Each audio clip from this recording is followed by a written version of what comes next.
teach on the music business and event management course, so it's very nice to see so many familiar faces here. But I'm also here, well actually there's another thing I do. I run a company called Lyrics Organics, which has been going since 2009, which is an events and education company. We have a Stage of Glastonbury Festival, we do workshops around everything from music production and beatboxing through to social activism and entrepreneurship and event management, and basically just leveling up and helping people get to where they want to be. But today my hat that I'm wearing today is going to be as the Senior Program Manager for the Roundhouse. So recently I started a new part-time role as the Senior Program Manager for Freelance and Entrepreneurship.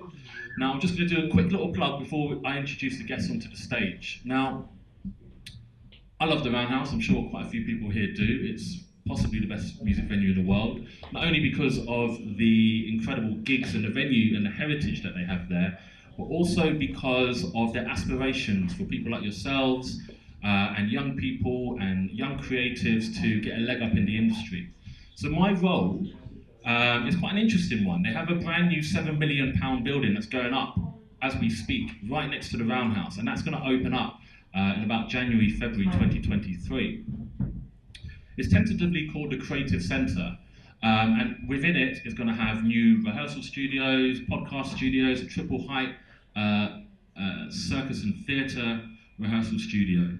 But within it, specifically, there's going to be a co-working space or a workspace.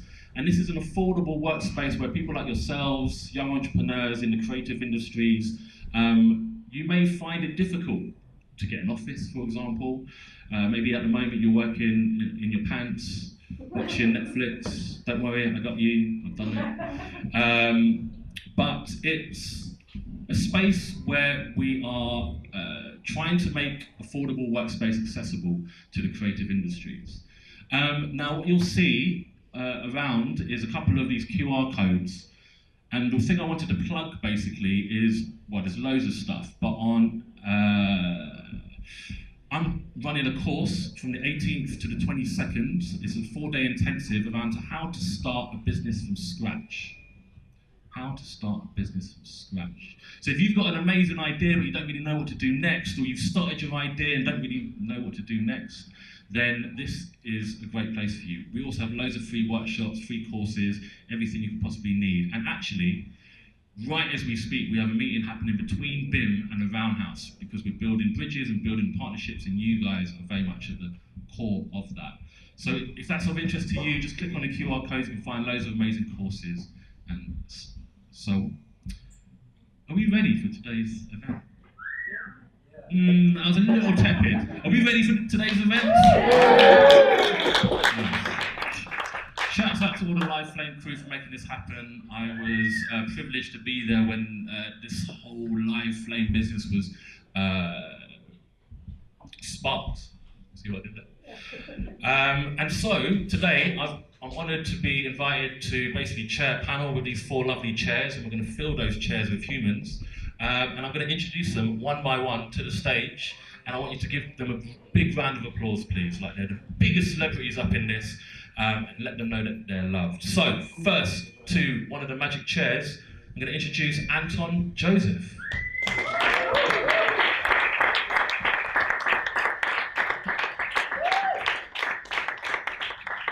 How you doing, Anton? I'm good, thank you. How are yourself? I'm doing well. What did you have for breakfast? What do I have, like avocado toast? No, avocado toast. Nice. Okay, so just so you know, Anton is a DJ, music producer, and radio presenter. I'm not going to read out his whole bio, but he's killing it. He's currently hosting The Upload on Kiki Radio, as well as his own show on Plus One Radio, and he's also got guest mixes that you can find through Kiss FM, BBC One Extra, Capital Extra, and so on. So, doing your thing. I'm now going to introduce to the stage Mason Blue.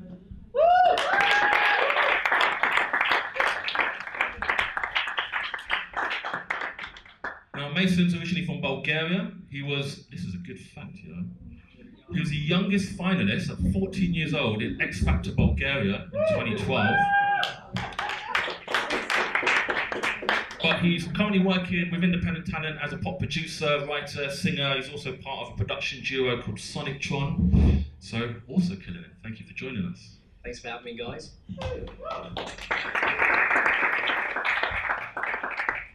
Very excited to introduce to the stage a lady by the name of Casey Alicia.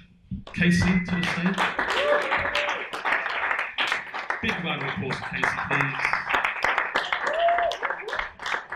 So, the bio says, Casey's a tour manager and assistant tour manager, been working with artists like Koji Radical, Little Sims, Chronix's sold out Alexandra Palace concert, Just Keras, Ego LMA. Basically, Casey is in the mix. That's where you need to be right now. So thank you for joining us, Casey. And last but definitely not least, please give it up for Alexandra.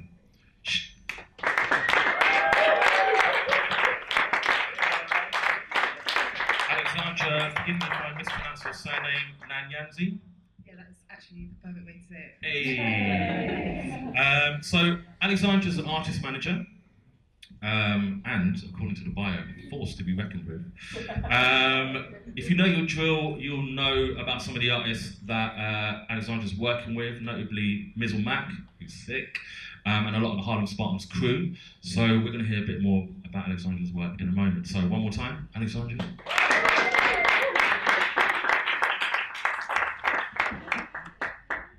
Okay, so welcome to the panel. So the theme of this talk is going to be about money in the industry. And I'm just going to fill it with a bit of backstory before I stop talking about myself, which is, I know a lot about money. I know a lot about losing money. I'm a promoter, by the way. I know a lot about struggling for money. I know a lot about not having money. I even know about getting chased by money by the CCJs. But I also run a business that's been successful for 13 years, has a turnover of anywhere between 50 and 120K a year, doing workshops and events, which doesn't actually mean that much. If you know anything about kind of accounting, you'll know that just because you make loads of money doesn't mean you make loads of profit, right? So we're going to talk about the transition into the industry, how these guys got into the music industry, a little bit about how they manage money, how they got to where they are, and also that kind of key kind of elephant in the room, which is working for free. When you're in the music industry and you're in the creative industries and you want that job and you want to get up that career ladder, what is free and when is it okay? So, I'm just going to dive straight in. You ready, guys? Cool. Okay, so the first question, I'll start with you, Anton, is what do you do and how did you get there? So I'm a DJ and a music producer, and generally I work in the realms of R&B, hip hop, Afrobeats, dancehall, that sort of sphere, as well as house and other like electric music. And yeah, I'd say I got there more of the sense of, I feel like in school you obviously get interested in art, loads of people before and after then, but for me that's when it really, music really became something that I was intrinsically wanting to pursue. And so I kind of just tried to look at as many tutorials and ways of learning how to get a craft and understand the sound. And then once I did that, I kind of just reached out to other people and tried to promote myself and collaborate, and then ended up getting, as a DJ anyway, getting bookings, and then from those bookings, meeting other contacts or other people that wanted a DJ, and just building up a profile from there, really. Nice. And what would you say is the best part of your job? I feel like, as a DJ, the best part is being a soundtrack to someone's night, in the way of, you don't know specifically how much that has affected them, but sometimes you can see that. Like, some people definitely have experiences. They might go to a festival and look back on that 10 years, 20, 15, etc., years later and say that was one of the best experiences I had in that time. Or they might have gone to a party and still remember or still have inside jokes with friends at the party. And the fact that you're the soundtrack to that, for me, is pretty special because it touches somebody emotionally and just has memories that could never be replicated in any way. Beautifully put. Thank you, Anton. And that kind of, there's a nice little narrative arc going on there. So in terms of creating the music, Mason, what do you do and how did you get there? Right, so it's a combination of things, to be honest. I perform, write and sing, write and produce, perform, write and sing, same thing. I first started as a performer, and I think my journey kind of started when I was 3, to be honest. I was back in my hometown in Bulgaria, and we went to the first concert with my grandma, and that's where she discovered my passion for performing, because we were watching the artists performing, and I went on stage with her and started waving to the people and just being all showbiz and stuff, and she was like, this boy's got something in there. And the thing started from then on. I became part of a vocal group back in Bulgaria. I was with these guys for like 12 years. And I went for the X Factor when I was 14, as you mentioned. And that was like such a great experience at the time, because it kind of threw me in a different sort of environment that I hadn't been part of by this point. And I was so excited. I didn't know anything about the music industry at the time, and I got to meet all these people that were talking to me about different aspects of the business, and I was just enjoying the process. And it really actually made me think from the business side of things, and how what it feels like to be an artist and how you get treated. And it really struck my passion for being an artist. But then at that time, around 16 and 17, I developed a passion for producing and writing, and that's when I started learning more about it, like similar to your journey as a DJ. Just like started producing and working with different people and writing stuff whilst I was part of the label. And then when I turned 18, actually my contract was coming to an end, and I was like, do you know what, you're graduating now, so I think it's time for the next step in the journey, coming to the UK and actually pursuing your career dream to be part of the music industry here. And I've been fortunate enough to perform with different bands so far in this country, travel the country and go to various places abroad. So yeah, obviously producing side as part of Sonic Tron as well. What a journey. It's like you lived a life already. Okay, thank you very much. And Casey, as a tour manager, how did you get there, and how would you describe what you do? So I kind of dabbled in the industry doing different bits of work experience, and after a while I was like, you know what, I want to try tour management. I really enjoy live music and I have really good organisational skills, so I thought it was a nice way to marry the two. Literally just started reaching out to people I knew. From the age of 16, I've been actively networking within the industry, so I just reached out to people, tried to shadow them, got experience, and then it kind of just started happening and I started getting calls. What was the second part of the question? How did you get there? Yeah, that was essentially how I got there. Yeah, literally. I don't know how I got there. I just ended up there. I can't even know. I just ended up there. But What would you say your favourite part of the job is? Seeing a live show come together. Like when you crafted to get that show together, you know what you've been through. Like seeing it come together on stage and people receive it so well, that's a beautiful feeling. I love it. It is a beautiful feeling. Thank you, Casey. And Alexandra, as an artist manager, how would you describe what you do, and how did you get there? I would describe it in one word, which is tiring. I started off really funny. I started off actually being embarrassed. So as Dan said, the artists that I manage, we're in a group called the Harlem Spartans, and I've grown up with all the boys as like my little brothers. One of them is like is my blood cousin. So originally the boys were making millions of views on YouTube, and I thought they knew what they were doing. I thought they were just popular, they were thriving, they knew everything. And one day they were at my house. I came back from uni, and they were just in the front room talking. They was like, "Oh, we don't know what, but I don't know what." And I was like, "What are you guys talking about?" And I was like, "No, because basically everyone keeps coming to us asking us like how much money we make on a YouTube channel, but we ain't made nothing. We don't know how much." Right, so I was like, "Where's your money?" And they were like, "Don't know." And I was like, "Well, we spoke to this person, and they heard us on the radio, and what? Apparently we're supposed to get money from radio pays, and so you guys have no money from anything." No. And I'm very protective, so I was like, "Oh, I'm going to go on to PRS, I'm going to figure this all out." And that's how it started, really. Then they kind of was like, "Actually, we only trust Alexandra, so of course we're going to trust someone that we know, and we know what she's doing, she's not going to rob. We can't rob her, we're in her house right now, we need to find her." And so that's how it happened, and everyone was like, "Alexandra's our manager," and that's it. And so that's how I started off. I started off like that. Interesting. So, four very kind of different routes right there. And actually, just before we go on, you said you find it very tiring, Alexandra. What is the kind of best bit of the job? The best bit, I like fan reactions. I'm very sentimental and emotional. So like I like when we like premiere the videos and like you see them get like so excited in the comments and they're like, oh my gosh, like I've been waiting for this thing, like I'm staying up till you see their reactions and then they message in the inbox and they send these like cute little paragraphs and you're like, you really think it's them reading it, it's me. But that's what I really enjoy. I really enjoy that.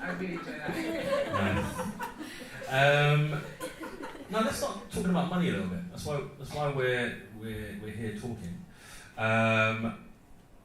Anton, as a DJ, like when did you start making money, and like how many free gigs were you doing, or like very low paid gigs until the point where you're like, this is how much I'm worth? I would say the first few gigs I was doing, like the way that I saw it was, I thought in my mind, oh, I know how to DJ. I feel like I'm good at DJing, but I didn't know how to get on the DJ circuit.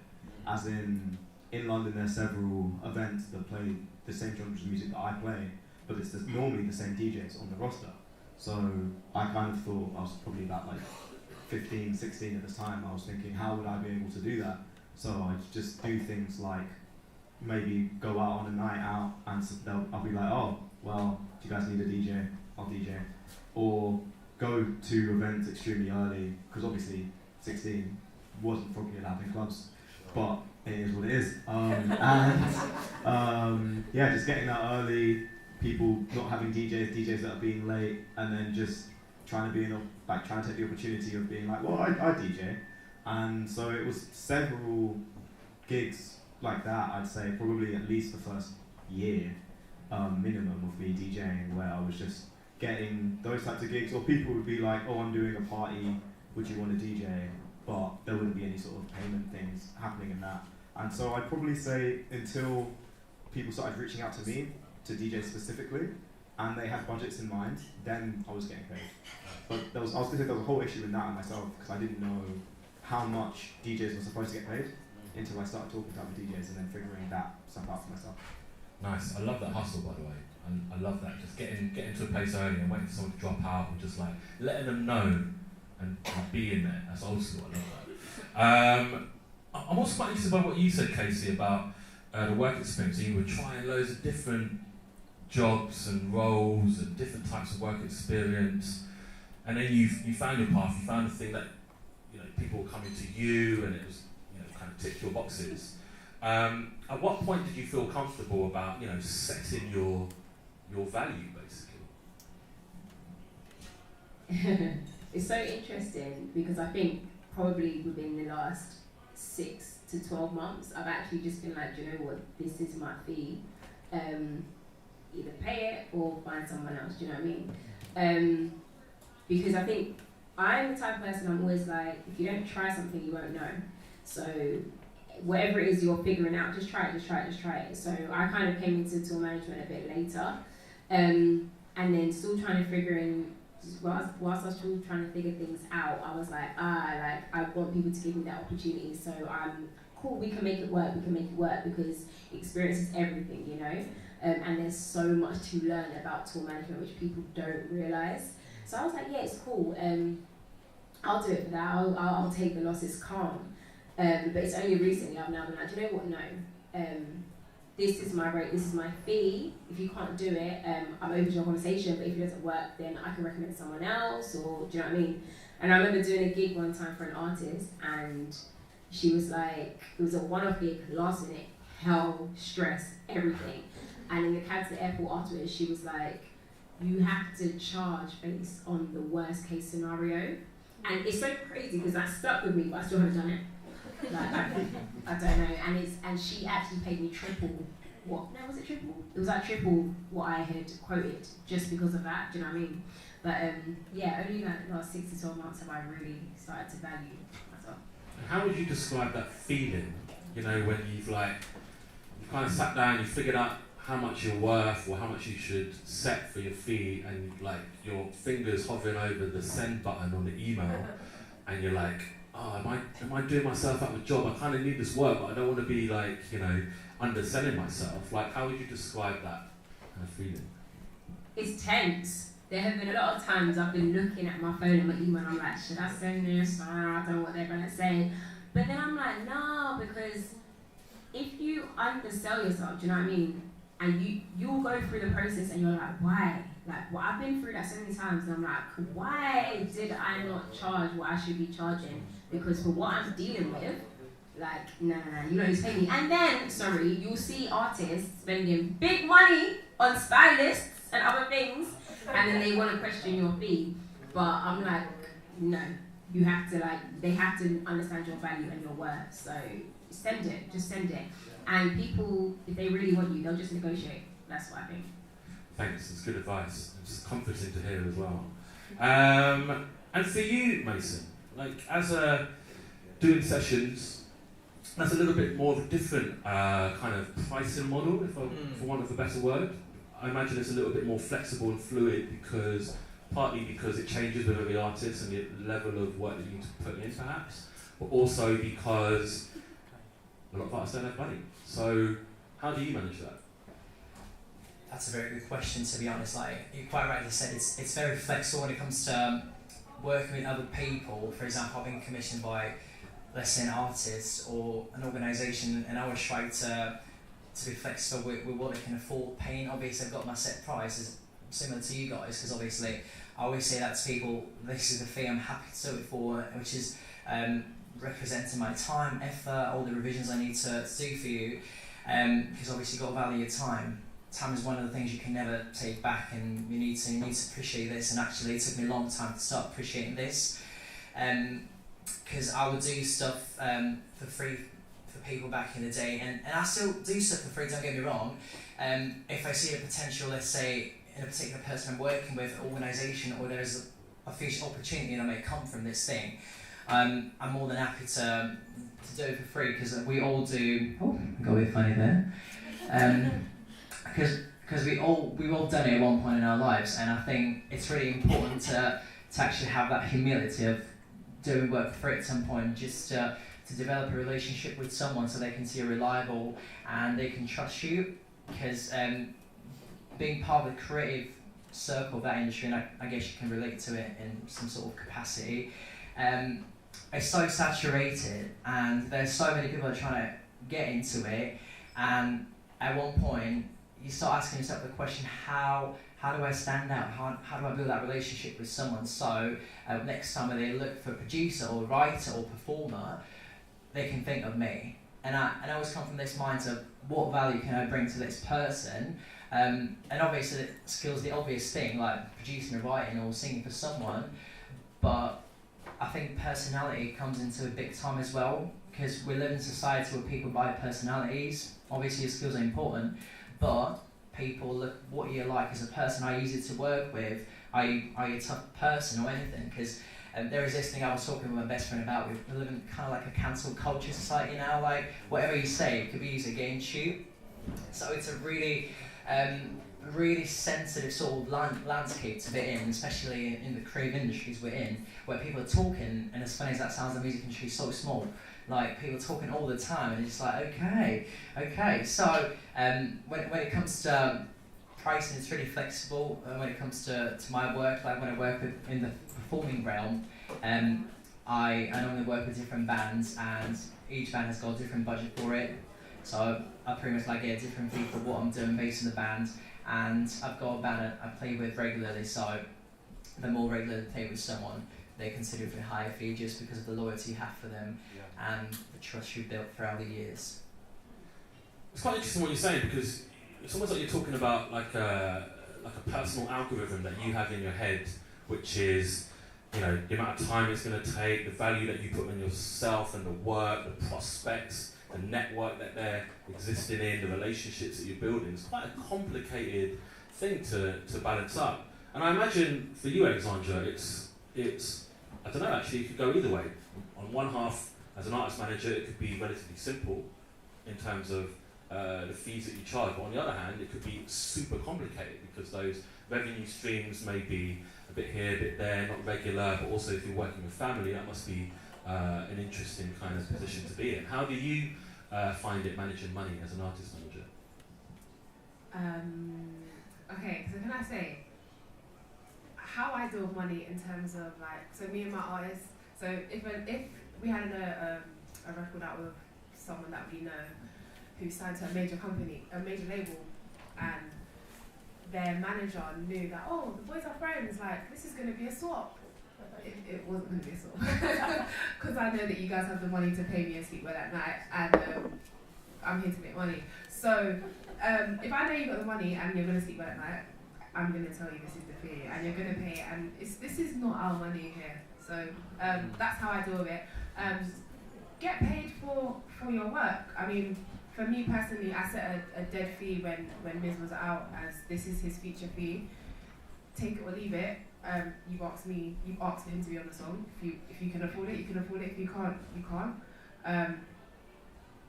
That's really how I go about with that. In terms of me and him dealing money, he's basically like my brother, all of them. So I don't mind.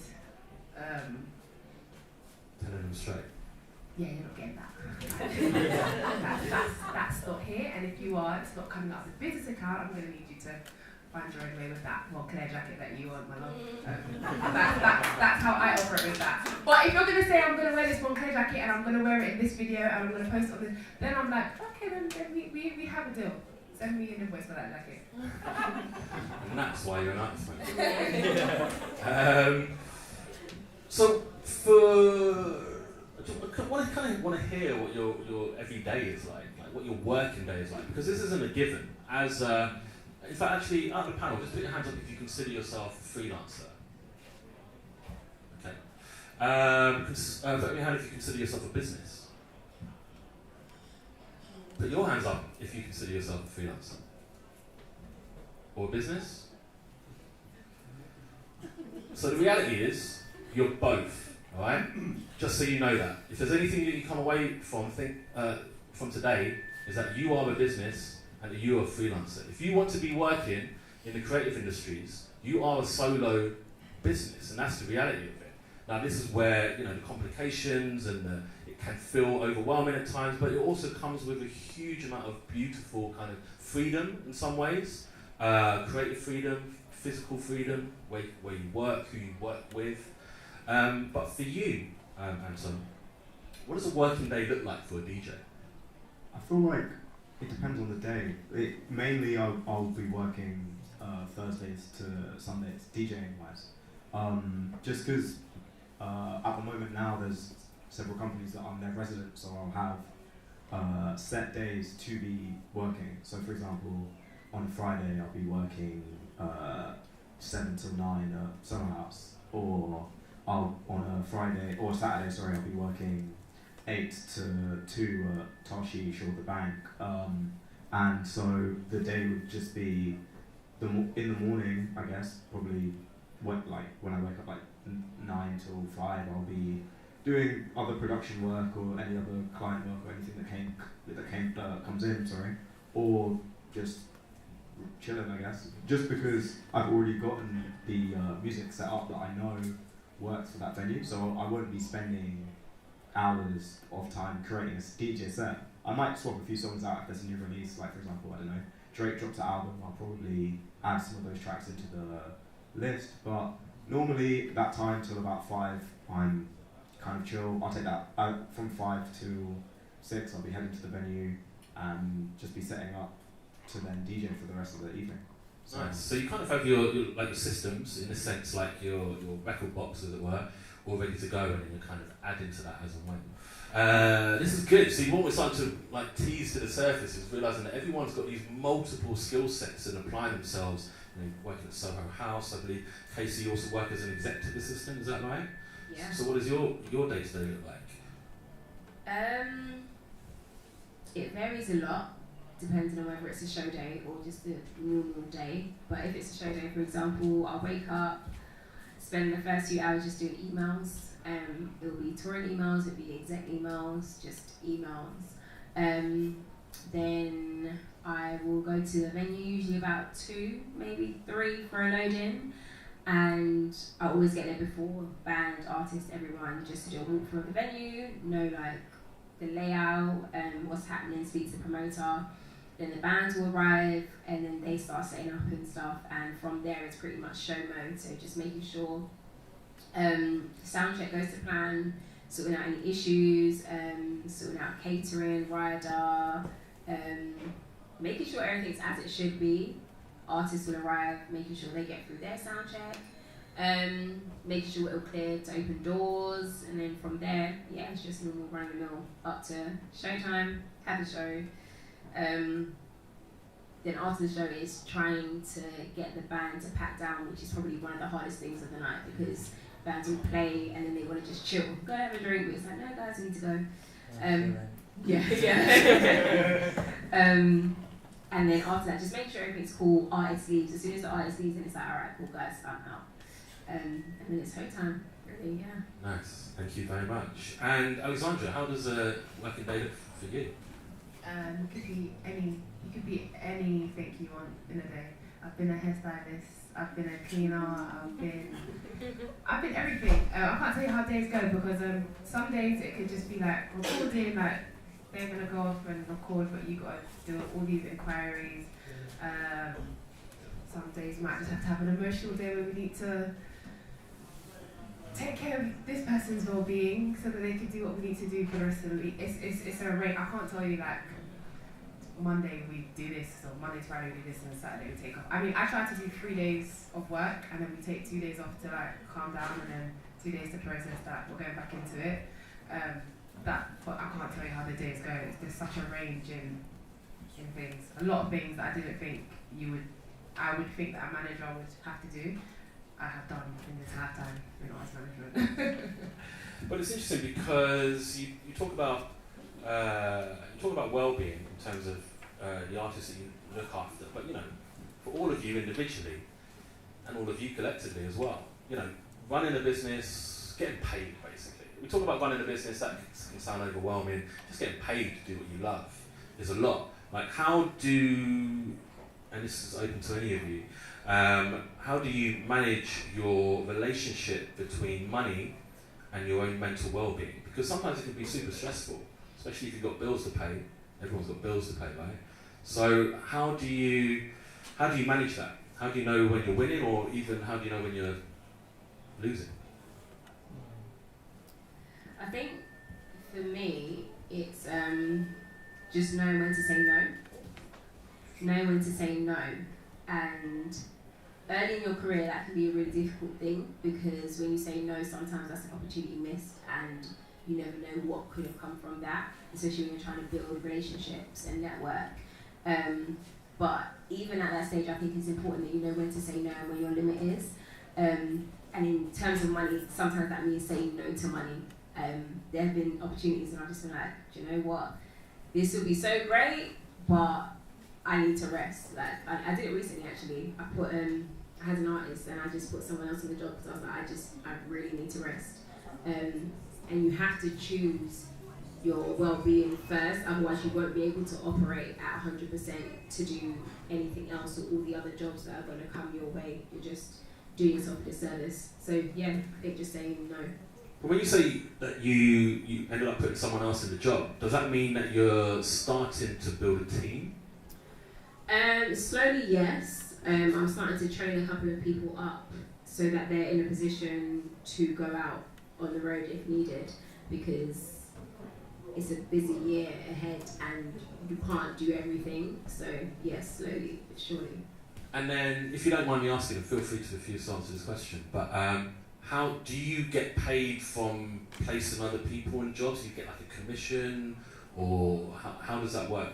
So if I only place people in jobs if it's something I've said yes to, so I'll advance it. So I'll do all the setting up of the shows and then just put that person on the road. So yes, in that instance, then I will still get paid. If it's something where I'm just like, oh, I'm just going to recommend someone else, then I don't get paid. Okay, that's really interesting. And Alexandra, is it you solo? Are you? It's just me by myself. But I've got a trick. What's your trick? Okay, the trick is when you deal with male artists, it comes with looking after their friends as well. Right. I used to be like very hands-on, like I'm gonna do everything, like I'm gonna come to studio, I'm gonna come collect the stems, I'm gonna come to the video and I'm gonna bring everything, but I realised I've got this one artist with like 10 friends. All of you are gonna do something for me today, like all of you. So if you guys think you're getting in this cab that my business account is paying for, no problem, that's great, come, feel free to come. But what I need you to do when you get to the studio is, I'm going to call at 1 AM and I'm going to ask you to go to the engineer and bring me my stems and email them over to me. Or I'm going to call you every hour and ask you, has he finished that verse? I need you guys to do something, and I'm paying for you to get there and come back, and you guys eating on my tab. As far as I'm concerned, everyone has worked today and the job is done. That's how, because I need to sleep because I'm actually doing the hard work. You guys are enjoying, you guys are at Wendy House Studios. Some of you are playing on Xbox, he's recording. Some of you are smoking with like weed when no one's coming to arrest you because it's in a secure unit. As far as I'm concerned, everyone's happy and I'm at home living my life, watching Judge Mathis on YouTube. Everyone's work today, it's team effort, and that's what I do now. I utilise all the friends, and they don't realise that they work for me.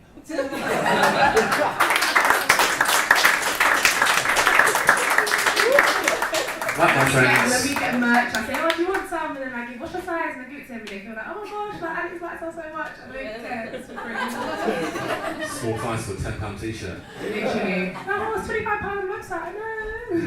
Yeah, it's fine. Nice. How's your, if you don't mind me trying, again, feel free to only answer what you're comfortable with. Mason, how's your relationship with money and your own well-being? Ooh, money. I don't know, to be honest, like, I used to be one for like, do you know, I've never actually been one for spending so much money on stuff, to be honest, because like, obviously it's important to invest in yourself and everything. I invest in myself a lot, but now I've got to the point where I always ask myself, do I need that? Do I need to invest in it? Like, how that's going to benefit me in the long run? I've kind of become a bit more pragmatic about money and everything. Even when I work with people and everything, because sometimes I commission different people to do stuff for me, like similar to yourself as well. And the way I treat money, to be honest, obviously it's part of well-being as well. You make money to live, but at the same time to enjoy yourself as well. So me and my best friend always have this thing like, look after your well-being first, because if you fall sick, that's it. Like you can't do a job, because obviously we're as freelancers, like once you're sick, that's it.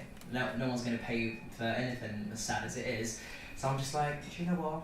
I try to put myself first, and similar to what you say, guys, sometimes say no to things, because I still find it hard to say no to things, because I don't want to miss an opportunity, because like when it comes to like performing or working with someone, you never know what may come out of that, because I've had instances where I've said yes to someone, and stuff has come from that.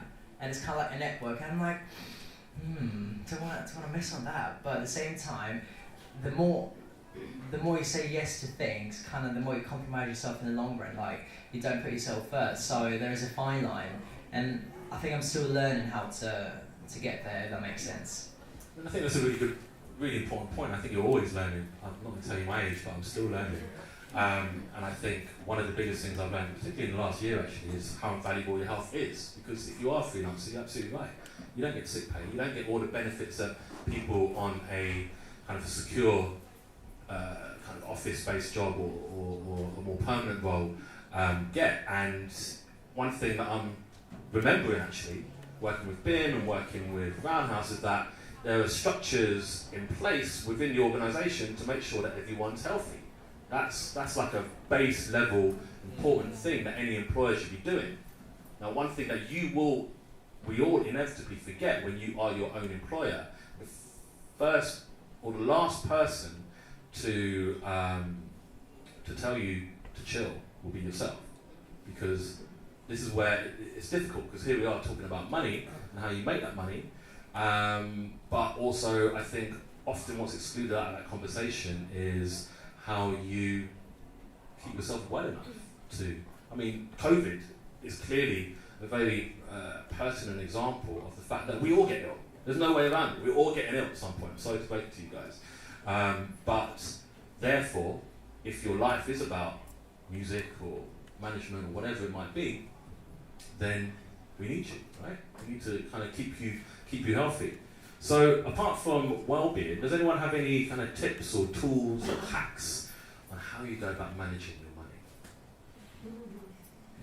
Can I just quickly say, related to the well-being point, and I guess it is kind of managing your money a bit. When you are a freelancer and work for yourself, I strongly recommend getting income protection insurance. And this is something I actually only got, I think, post-COVID, even though we're kind of not fully post-COVID, but it's basically because you don't get sick pay, because you don't work for anyone else.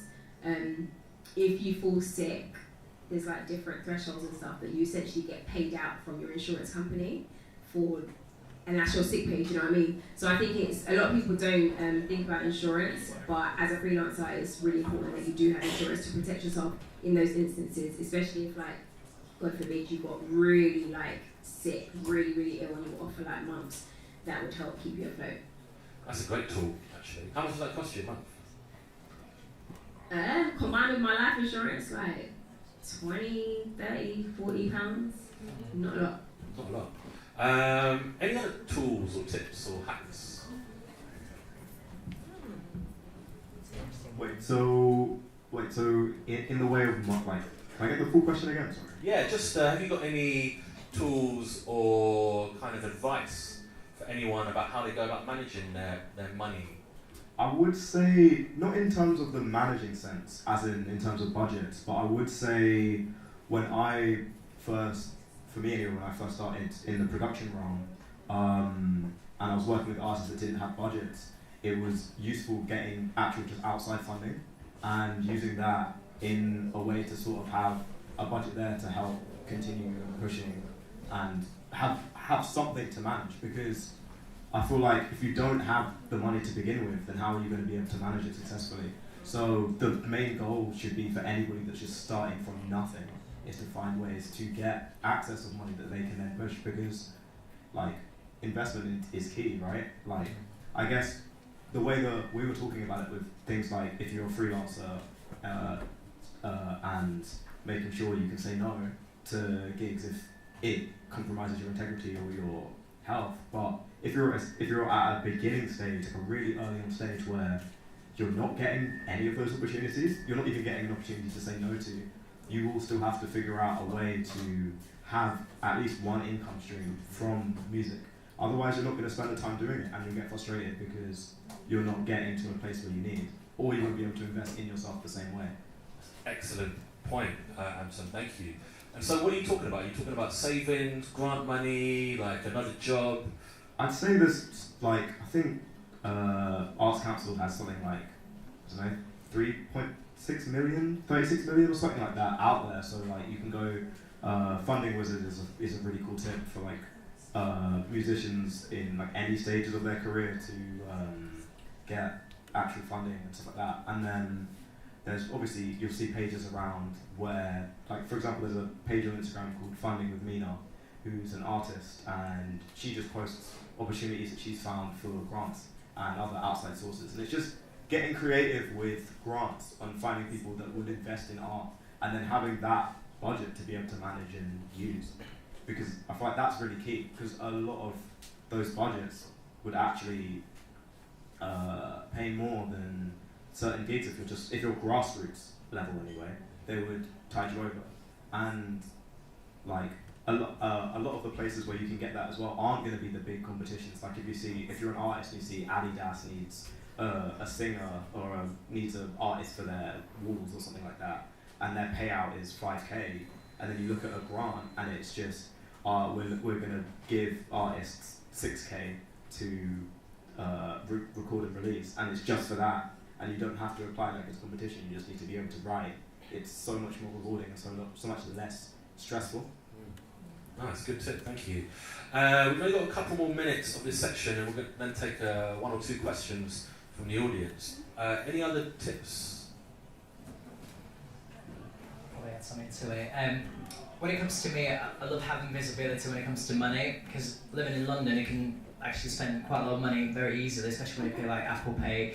and all that. I've been a victim of it myself. She's nodding, she's agreeing with me. And I've got a spreadsheet. I love seeing what I'm earning, what my expenses are, because sooner rather than later, HMRC are going to come for you. So I've had experiences where I'm just like, as a freelancer, I've had problems with the tax services, and you're just like, oh my god, that's really the life of an adult now. So I love having visibility and just like organising my life, knowing what I'm earning, what my expenses are, and based on that, I actually love putting money aside. Just staying organised with this, because you never know what investment you might need to make, be it like commissioning someone or investing in a course or travelling to, I don't know, go to a writing camp or something. Like I work for the publisher, they have a writing camp and it's in Spain, so it's a paid-for thing sometimes. Like you got covered to go there and meet all these people to get potential opportunities. So for me, that's worked really well, actually being organised with money and knowing what he's spending, because I don't do cash, to be honest. Like, I love having the card payment, and sometimes I'm just like, wow, I should really do cash, have more visibility, but then I'm just like, I'm just so used to it. Life in London, so hey ho. QuickBooks is my tip. QuickBooks. If anyone knows, if anyone is kind of struggling with how do I keep all these receipts, like how do I keep track of all my expenses and so on and so forth, just look up QuickBooks. Anyway, that's my And I tip. quickly just add two Please. quick tips related to what you said. Have multiple bank accounts, not loads, but at least two. One where you get your money in, and the second one where you put money aside. Anytime you get paid, put money aside, because the tax man comes once a year and it's so easy to forget. And you might get a paycheck and think, oh, do you know what, I'll just spend this or use this on rent or whatever. But you'll be so surprised how quickly your tax adds up. So if you just put that money aside in a separate account that you can't like spend from, that will help you a lot. And then the second one, especially if anyone's interested in touring, I would say make sure when you work with artists or labels, you get a touring card, or you get some type of expense account or money up front. Because when you're on the road or doing a show, you always have expenses that you don't necessarily see, whether it be petrol, whether it be buying water for the band, whether it be someone needs a bottle of whatever, you're going to have to pay for that. And if you continually pay out of your own money, you might find that you're at a loss and it takes a while to get that money back, and you don't want to be in a position where you then can't pay rent for whatever reason. As an example, I did a tour and I was cool because I had the money, but I had expenses of £800. So for someone that doesn't have that money, that's a lot of money. That's almost your rent, do you know what I mean? And it can take a while to get the money back. So always make sure you get some kind of money up front just for expenses or a touring card. And to add to that, keep your receipts. That's super important. Keep your receipts in a shoebox. True as that sounds. As disorganised as possible, so that you can also last minute. Last question, and we've got to keep it real quick. So I want to answer from each of you, but keep it as short as possible. If that's okay. Working for free, is it worth it? No. Why? No, sorry, no. At the very least, let people pay your expenses for how you got there to do that job for free. I'm sorry, no. Categorical. Thank you, Alexandra. Yes. Why? But with limitations, because the music industry, as you said earlier, is there's so many people that want to get into it, and there's so many people that want to do things, and as crazy as it sounds, sometimes you actually have to prove that you're the right person for that, and you have to show people, do you know what, I can do this job. Like, you want to hire me, and once you've done that, then the money will roll in. Do you know what I mean? Because sometimes people will come and you will be paying them stuff, but you're not getting any kind of return on that. And in the music industry, it's all about budgets. No one has a lot of money. They always talk about budgets. Managers talk about budgets. Labels talk about budgets.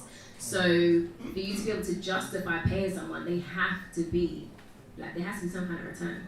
True. Nicely put. Thank you. I'd say yes and no. Yes, if that's going to lead to a potential opportunity. something I've touched on before, because you never know who you're going to meet, and again, being a nice person to people always helps, because you never know when these people are going to call you back for something. And why I said no is because I think we as freelancers need to value our time, skill, and what we put into actually perfecting what we want to do is eventually. So I think no, because people need to pay for your time and skill essentially. So I think you need to value yourself first, and people are going to value you. I've had times where people try and haggle for a price, and I've said sorry, but I've already been so flexible with you, and I can't do it for less than that. They'll be like, okay then, because they see you actually stand up for yourself, and you value yourself and your time, so they see the value in you then. Nice, thank you. And finally. Yeah, I was just going to echo on that. It's a yes or no. Like, if you know your worth and your integrity in the environment, you can gauge whether or not it's worth doing it for free or not. And that's something that you'll learn by making the mistake of doing something for free and then realizing that you should have been paid, or underselling yourself, and you can instantly, you'll make that mistake once and then you won't make it again. But it is something that you will get pushed into and you'll be able to gauge it. So yeah, yes or no is how I'd say. Nice, I'll take that. That's a good answer. Can I just say one thing? Sorry. Of course The reason why I said no is because sometimes if you continue doing things for free, people start thinking it's the norm, and then when you start saying one day miraculously like, oh, actually it's £500 for you to do that, like, what are you talking about? You've been doing this for free for a year, like, or you've been doing this for like 6 months, like, and then now there's an issue when it's like, no, actually, I was just waiting for you to start paying me, but now I think I should tell you that today. So that's why I say, like, no, I think you should at least start off with something, like expenses at least, so people know that eventually you are going to have to pay the full amount. Nice, thank you. That was an incredibly succinct and useful way of putting answers to a very difficult question, so thank you very much. We're quickly running out of time like quicksand, so I'm just going to take 1 or 2 questions from my beautiful audience. Does anyone have questions? Don't be shy. Don't be shy. Ask away. There he is. Yeah. Question over here. I've not done any freelancing before, so I've no experience. I've not done any freelancing before, so I barely have any experience. But I've heard that if you're not getting any income in from doing certain gigs or anything, are there other ways besides funding that you can get money in? Like, let's say, making fees for certain meetings you have with clients or anything like that. Yes. I was going to say there's definitely if in the performance way, I guess, if you're not getting fees from that and you're not getting fees from funding, you can use it in ways like, for example, producers. You can have a producer fee if you're going down the production route. What route are you going down yourself? Yeah, it's actually not. It's a little bit related to music, but not exactly. Looking to get into sort of filmmaking, making videos for music and musicians groups. Only for festivals, sort of that area. So yeah, you can definitely, once you've sent them a treatment of what you're creating, you can then get an upfront payment of that as an advance from the client. You can get paid for meetings, but you can negotiate everything. Everything for you that feels like you should get paid for, negotiate it into it, and justify why you should get paid for it, because it's really down to the justification of it. And I'll just add to that as well, normally justification comes down to time. If you tell someone it takes half a day or 4 days to do X amount of work, they can't argue with that. And so if you say to them, this is my fee, and that's the end of the conversation, then they have every right to pull you up on it. But if you could evidence the time that you're spending or the costs that you're making as a result of that, then it's a lot more justifiable. Probably add to this, I haven't done freelancing before. It's a really exciting point, actually starting getting a portfolio and building that up, even if that means doing work for free, what we're talking about.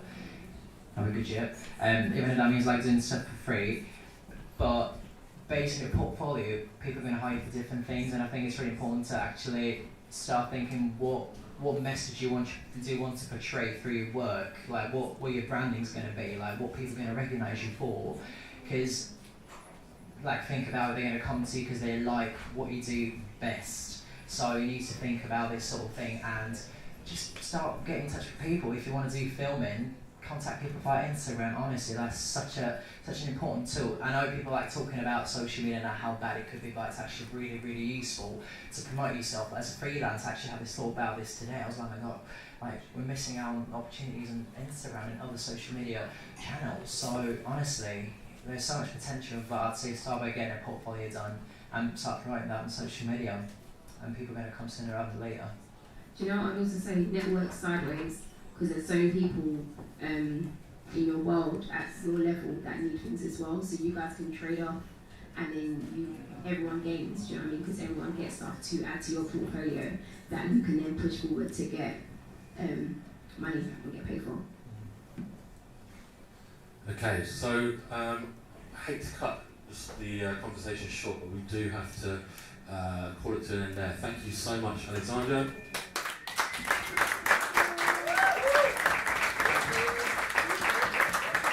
Thank you to Katie. Thank you to Mason. And thank you to Anthony.